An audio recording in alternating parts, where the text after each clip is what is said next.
Vote ചെയ്യാൻ ഞങ്ങളോട് ആഹ്വാനം ചെയ്തിട്ടുണ്ടെങ്കിൽ, മുഖ്യമന്ത്രി ആരാവണമെന്ന് ആഗ്രഹിച്ചിട്ടുണ്ടെങ്കിൽ ഞങ്ങൾക്ക് ഇത് നടത്താനുള്ള അധികാരമുണ്ട്. കാരണം ഞങ്ങൾ VDS-നെ മുന്നിൽ കണ്ടുകൊണ്ടാണ് ഈ കേരള ജനത മുഴുവൻ ഈ ഇലക്ഷനെ നേരിട്ടത്. ഒരു സുപ്രഭാതത്തില് VDS-ന് കൊടുക്കില്ലെന്ന് പറഞ്ഞാൽ നമുക്ക് അംഗീകരിക്കാനാവില്ല.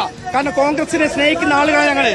ഒരു കേരള ജനത മൊത്തം 90% ആളുകളും പറയാ മുഖ്യമന്ത്രി VDS ആവണമെന്ന്. അത് 10% ആളുകൾക്ക് വിട്ടുകൊടുക്കുന്ന ഈ ജനാധിപത്യ വിരുദ്ധ നിലപാടിനെതിരെയാണ് ഞങ്ങൾ. അതിലെന്ത് സംഭവിച്ചാലേ ഇല്ല, ഞങ്ങൾ VDS-ന് അനുകൂലമായിട്ടുള്ള പ്രകടനം നടത്തും. ഈ VD അല്ലാതെ മറിച്ചൊരു തീരുമാനം വരും എന്നൊരു അങ്ങനെ ഒരു തോന്നലുണ്ടോ നിങ്ങൾക്ക്? VD അല്ലാതെ മറിച്ചൊരാൾ വരും എന്നൊരു തോന്നലുണ്ടോ? കേരളത്തിന്റെ പൊതുസമൂഹവും പാർട്ടിയുടെ പ്രവർത്തകരും VD സതീശന്റെ ഒപ്പരമാണ്.